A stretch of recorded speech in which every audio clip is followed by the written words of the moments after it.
Seja muito bem-vindo a mais esse estudo da série Reforma Íntima.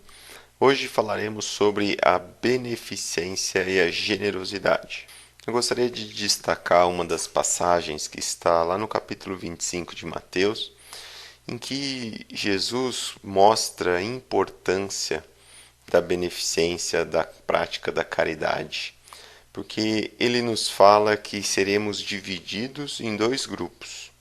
Um grupo foi aquele que fez o bem, que deste de comer, que o vestiste, que foste visitá-lo, e o outro grupo não fez nada disso. E aí, para fechar, ele fala assim: em verdade vos digo que quando fizestes todas essas coisas a um destes meus pequeninos irmãos, é como se fizesse ao próprio Cristo. Paulo, na sua carta aos Gálatas, vai nos falar que a gente não deve cansar de fazer o bem. Quando vamos ao dicionário, o significado de beneficência seria a ação de quem faz o bem, comportamento da pessoa que busca ajudar ou fazer o bem ao próximo, ato de beneficiar a outrem. E generosidade também tem um significado muito parecido dentro desse contexto. Seria a característica da pessoa generosa, de quem se sacrifica em benefício da outra pessoa. Bondade seria basicamente fazer ao bem, ajudar ao próximo e envolvendo até mesmo um sacrifício para ajudar o outro. Então, de uma forma geral, o que seria beneficência e generosidade?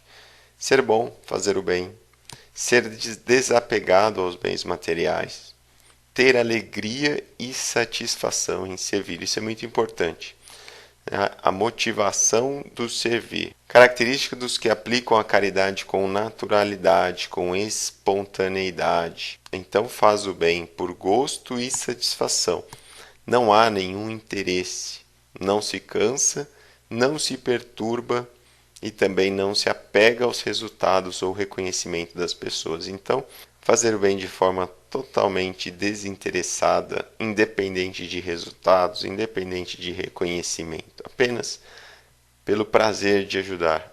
E aí Jesus, nessa passagem de Lucas, capítulo 6, 33, ele vem colocar ainda um outro nível, né, de beneficência ou de caridade com relação àqueles que não nos querem bem. Né? Aí a situação com certeza é muito mais difícil. Então ele fala assim, ó, e se fizerdes bem aos que vos fazem bem, que recompensa tereis? Isso é fácil, né? Fazer o bem àquele que só nos agrada, aquele que está sempre ao nosso lado, isso aí qualquer um faz, né?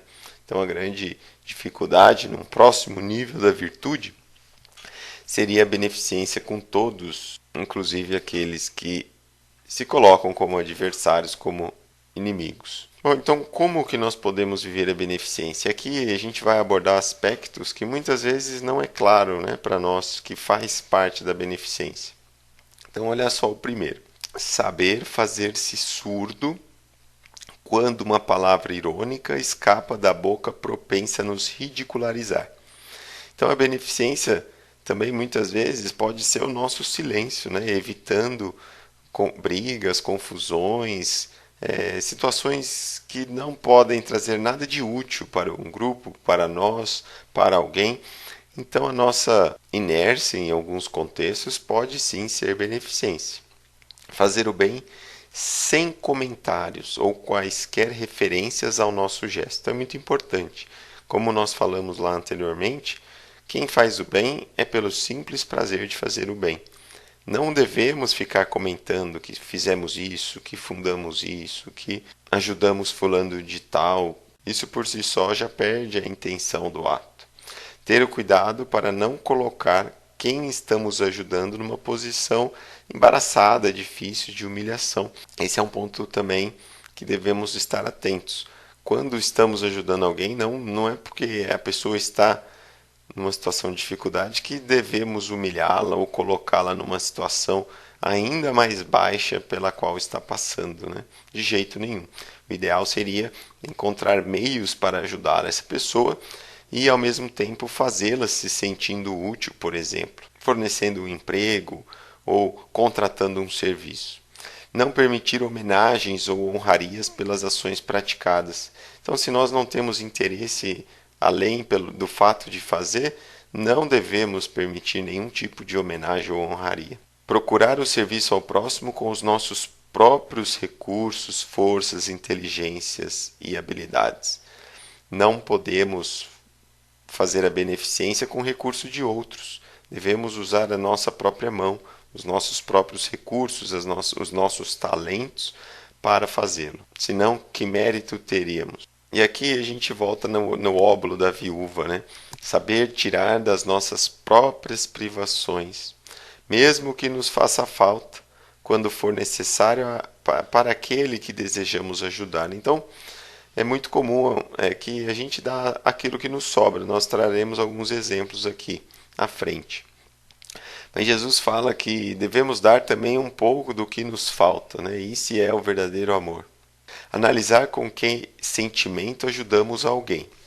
Fazemos por obrigação, esperamos retribuição, e aqui envolve tanto da pessoa como de Deus.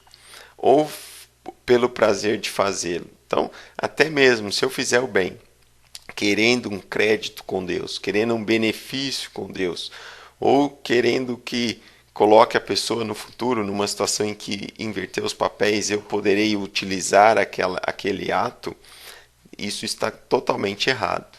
Não devemos fazer o bem com esse objetivo, apenas pelo prazer de fazê-lo.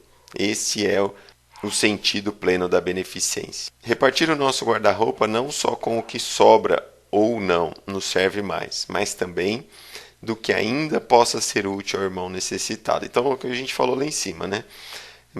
É comum que a gente doe aquilo que não nos serve, aquilo que está velho, aquilo que está muito ruim, mas nós estamos nos livrando de algo ou nós estamos ajudando alguém? Se não serve para mim, por que serviria para um outro? Devemos tomar cuidado com relação a isso. E por último, dedicar aos nossos familiares, funcionários, ajudantes, dentre outros que conosco convivem e a quem muitas vezes não observamos as necessidades. Jamais devemos esquecer que a nossa família é a nossa maior escola. Muitas vezes é mais fácil ajudar aquele que é distante do que aquele que é próximo. Então devemos estar muito atentos também àqueles que estão ao nosso redor, às suas necessidades, aos seus sofrimentos e, é claro, praticar a beneficência para com eles também. E assim encerramos mais esse estudo das virtudes. Falamos sobre a beneficência e a generosidade, que são virtudes importantíssimas. Como Jesus nos disse, ela será capaz de nos separar em dois grupos. E é claro que essa separação não é pelo simples fato da prática do bem, né? A prática do bem é como se fosse a ponta de um iceberg, de um gelo na água.